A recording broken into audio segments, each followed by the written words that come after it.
Students, आज हम पढ़ेंगे हिंदी लैंग्वेज में पाठ 8 सर्वनाम। सर्वनाम किसे कहते हैं? जो शब्द संज्ञा की जगह प्रयोग किए जाते हैं उन्हें सर्वनाम कहते हैं। किसकी जगह प्रयोग किए जाते हैं? संज्ञा। अब संज्ञा किसे कहते हैं? संज्ञा के बारे में मैंने आपको पिछले चैप्टर में बताया है। किसी व्यक्ति, वस्तु, स्थान या भाव के नाम को संज्ञा कहते हैं। इस संज्ञा की जगह हम जिन शब्दों का प्रयोग करते हैं उसको हम क्या कहते हैं? सर्वनाम कहते हैं। जैसे वे, मैं, तुम, आप, हम आदि। अब आप लोग अपनी अपनी बुक ओपन करिए और बुक में देखिए। प्रणव और पुलकित भाई हैं। प्रणव और पुलकित दिल्ली कैंट स्कूल में पढ़ते हैं। प्रणव और पुलकित को बड़ा होकर टेनिस खिलाड़ी बनना है। प्रणव और पुलकित दोनों 2 घंटे टेनिस खेलते हैं। एक दिन प्रणव और पुलकित के पिताजी ने प्रणव और पुलकित से कहा कि वे प्रणव और पुलकित को टेनिस का प्रशिक्षण दिलाएंगे। अब इस गद्यांश में प्रणव और पुलकित ये दोनों नाम बार बार रिपीट हुआ है। ये क्या है? ये एक संज्ञा शब्द है, ये नाम है। अब इसके जगह हम सर्वनाम का प्रयोग करेंगे। प्रणव और पुलकित भाई हैं। अब प्रणव और पुलकित दिल्ली कैंट स्कूल में पढ़ते हैं। यहाँ फिर नाम को रिपीट किया गया है, तो उसकी जगह हम क्या बोलेंगे? इन दोनों का संबोधन किससे करेंगे? वे से।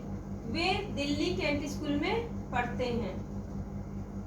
प्रणव और पुलकित को बड़ा होकर टेनिस खिलाड़ी बनना है। उन्हें से तात्पर्य क्या है? प्रणव और पुलकित को बड़े होकर टेनिस खिलाड़ी बनना है। वे प्रतिदिन 2 घंटे टेनिस खेलते हैं। कौन खेलता है 2 घंटे? प्रणव और पुलकित। एक दिन उनके पिताजी ने उनसे कहा, किसके पिताजी ने? प्रणव और पुलकित के। उनसे कहा कि वह उन्हें टेनिस का प्रशिक्षण दिलाएंगे। इस तरह आपने देखा कि ऊपर के गद्यांश में बार बार संज्ञा शब्द का प्रयोग किया गया है। तो हम इस पे बार बार प्रयोग न करके उसके स्थान पर अन्य शब्दों का प्रयोग करते हैं, और वे शब्द क्या कहलाते हैं? सर्वनाम। जैसे हमने यहाँ प्रयोग किया है वे, उन्हें, उनसे, उनके, ये सब क्या है? सर्वनाम शब्द है। इस तरह सर्वनाम किसे? सर्वनाम की परिभाषा हो गई। जो शब्द संज्ञा की जगह प्रयोग किए जाते हैं उन्हें हम सर्वनाम कहते हैं। अब देखिए आगे, सर्वनाम शब्दों का प्रयोग। हम सर्वनाम शब्दों का प्रयोग किस प्रकार करते हैं?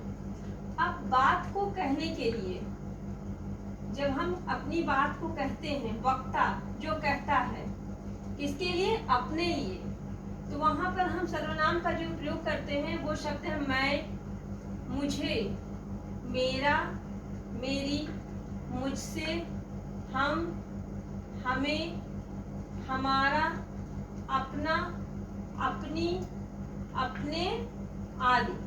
तो यहाँ क्या है? ये हम स्वयं के लिए करते हैं, या जो बोल रहा है, जो वक्ता है, वो अपने लिए कर रहा है यहाँ प्रयोग। दूसरा है जिससे बात की जाए। जो वक्ता है वो बोल रहा है इसलिए वो वक्ता हो गया, जो सुन रहा वो क्या हो गया? श्रोता हो गया। या जिससे बात की जाए, जिससे हम बात कर रहे हैं, सामने वाले के लिए, तो उसके लिए क्या हो जाएगा? तुम, तुमने, तुम्हें, तुम्हारा, आप, आपका, आपने, तू, तुझे, तुझसे आदि। जैसे बात कहने के लिए वक्ता, जैसे हम बोल रहे हो और आप सुन रहे हो, तो हम क्या हो गए? वक्ता हो गए। और हम ये जो बोल रहे हो क्या? अपने लिए कह रहे हैं। आप श्रोता हो गए। क्यों? क्योंकि आप सुन रहे हो। अब तीसरा है जिसके बारे में बात की जाए, मतलब अन्य आदमी।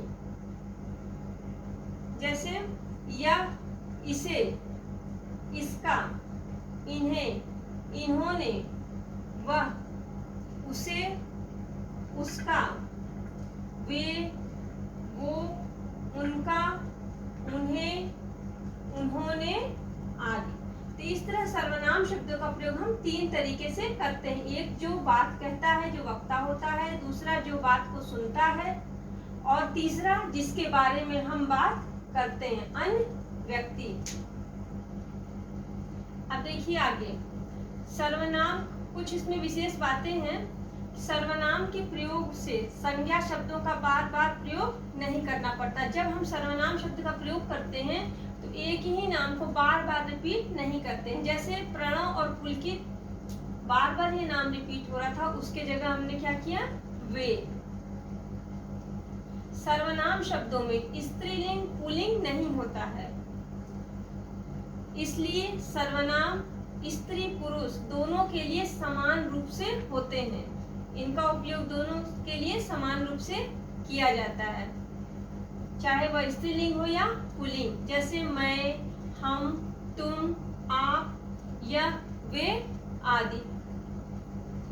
संज्ञा की तरह ही सर्वनाम शब्दों में भी एक वचन और बहुवचन होते हैं। जैसे संज्ञा में एक वचन और बहुवचन होते हैं, उसी तरह सर्वनाम में भी एक वचन और बहुवचन होते हैं। जैसे मैं, ये क्या है, एक वचन है मैं। अब इसका बहुवचन क्या हो जाएगा, हम। इसका बहुवचन क्या हो जाएगा, हम। इसी तरह तुम, तुम का बहुवचन क्या हो जाएगा, तुम सब, तुम लोग। वह का बहुवचन हो जाएगा वे। यह का बहुवचन हो जाएगा ये। आप का बहुवचन हो जाएगा आप लोग। उसे का बहुवचन हो जाएगा उन्हें, और उसका का बहुवचन हो जाएगा उनका।